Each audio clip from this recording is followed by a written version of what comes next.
Ya, selamat datang lagi di The Lazy Gadget. Dan di video kali ini akhirnya ada barang baru lagi yang masuk yang bisa dibahas. Dan kali ini yang datang adalah keyboard dari Logitech.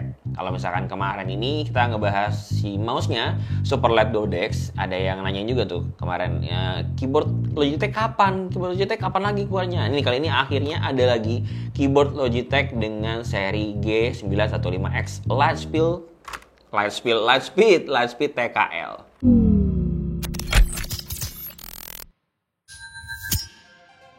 Kalau kalian emang demen sama keyboard Logitech dan ngikutin produk-produknya, mungkin kalian sadar kalau keyboard yang satu ini tuh punya nama yang mirip-mirip sama keyboard low profile sebelumnya, yang punya nama G915 TKL, nggak pakai X ya. Dan di versi X ini pastinya ada beberapa upgrade yang disematkan sama keyboard terbaru ini, G915X ini. Dan kalau misalkan ditanya apa aja yang masuk ke Indonesia, itu ada yang versi TKL sama yang full size-nya, tapi versi wired ya, kabel, nggak bisa wireless. Dan gue kasih informasi dulu di awal, keyboard ini G915X ini yang versi TKL harganya ada di 3.299.000 alias 3,3 kurang 1.000. Dan kalian bisa langsung cek aja di YouTube Shopping Cart yang ada di bawah nih, di kiri bawah kalian ya. Tinggal dicek aja, diklik aja. Kita mulai yang pertama dari segi konektivitasnya, yang kita udah sama-sama tahu Logitech tuh kalau misalkan bahas konektivitas kayaknya nggak pernah fail ya. Dimana port USB kali ini di seri X ini itu udah pakai Type-C, bukan micro USB lagi kayak versi sebelumnya ya. Perubahan yang bisa dibilang minor secara spesifikasi, tapi cukup major kalau misalnya kita ngomong experience-nya gitu. Karena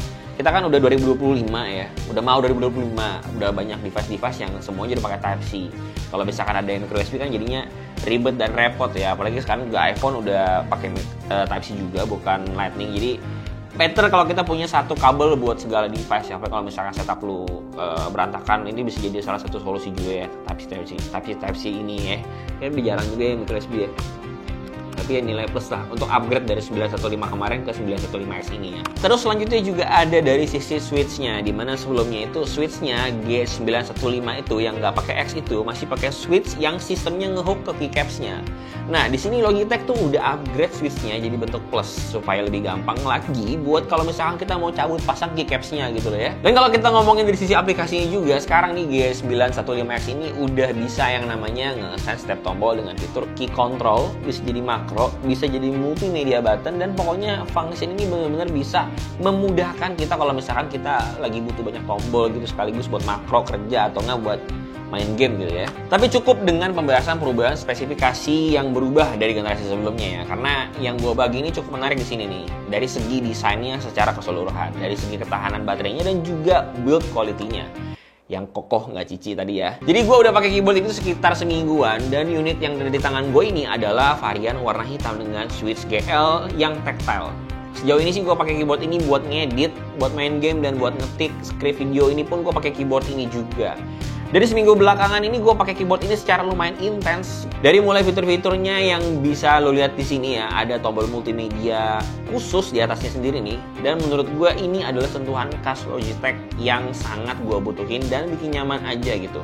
Kalau misalnya lagi kerja sambil dengerin musik, jadi pas gue mau nge-pause musiknya atau nge-next musiknya, tinggal pencet aja tombolnya tanpa harus alt tab lagi. Dan di sini juga Logitech nggak lupa tetap ngasih scroll wheel yang bisa kita pakai buat naik turunin volumenya. Enak banget kalau misalkan kita naik turunin volumenya ini smooth ya. Tapi sayangnya ini cuma bisa di-assign cuma buat volume doang, nggak bisa dipakai buat kayak zoom in, zoom out, scrolling up, scrolling down gitu ya. Sayang banget. Atau mungkin gue yang katro, kalau misalkan lo ada yang tahu coba komen di bawah juga ya. Dari seminggu pemakaian juga baterainya tuh nggak pernah gue cek sama sekali ya. Dan waktu dibuka pertama kali tuh baterainya ada di sekitar 70%-an waktu gue cek. Dan setelah 1 minggu pemakaiannya cukup intens, sisa baterai dari keyboard ini ada di angka 26% dengan keadaan RGB-nya nyala di brightness 100%. Jadi menurut gue awet lah ya baterai di keyboard. Nyamuk lagi.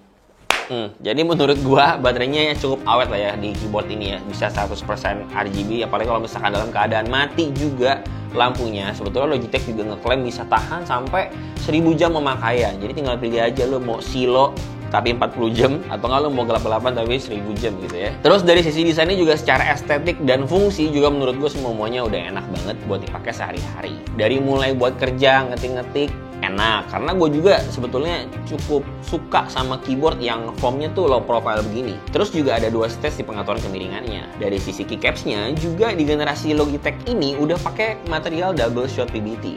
yang lebih awet dari versi sebelumnya yang masih pakai ABS. Dan dari finishingnya sendiri juga sekarang udah lebih keset lagi di tangan, jadi nggak terlalu nyeplak minyak segala macam ya. Jadi kalau misalkan kalian buat main game keringetan juga tangannya karena mau nge-clutch, ini harusnya yang tidak lagi Anda alami kalau misalkan pakai keyboard ini ya, bakalan lebih nge-grip lagi jari-jarinya ke keyboardnya ini, ke keycapsnya ini ya. Dan kalau misalkan kita bahas build quality-nya, ini gue sih ngerasa ini bagus banget ya, lebih berasa lebih quote-unquote premium lah ya.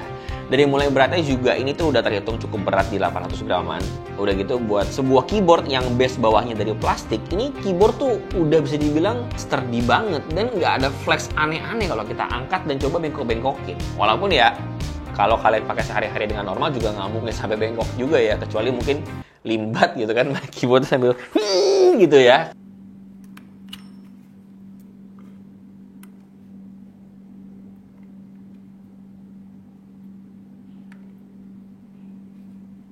Tapi kalau misalnya kita harus ngebahas kekurangannya, keyboard ini jelas punya kekurangan ya, namanya tak ada gading yang tak kekurangannya itu tepatnya dari sisi switch-nya dan juga stabilizer-nya yang menurut gua agak kurang aja gitu buat sekelas Logitech. Ya sebenarnya kalau urusan switch sih balik lagi ke selera pribadi masing-masing aja ya, dan kebetulan gua kurang cocok aja sama switch brown tactile begini gitu.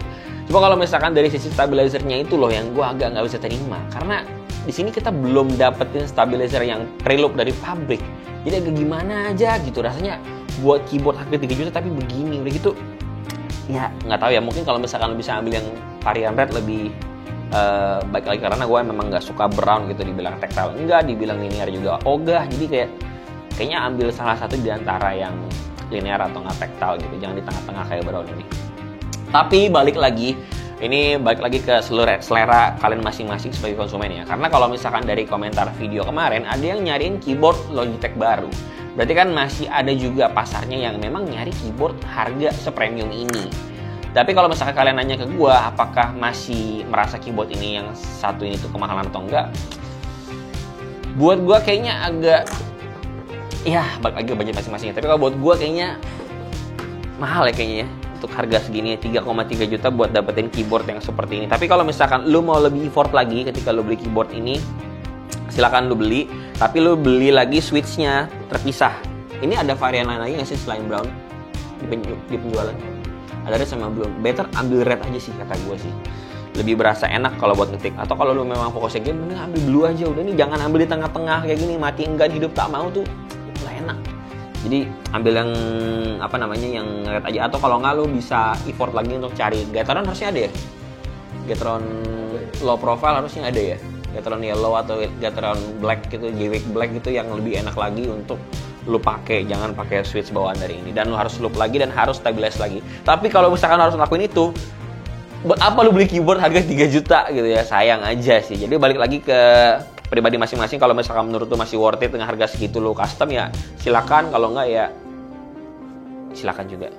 Ya segitu aja video kali ini kita nggak typing test nih.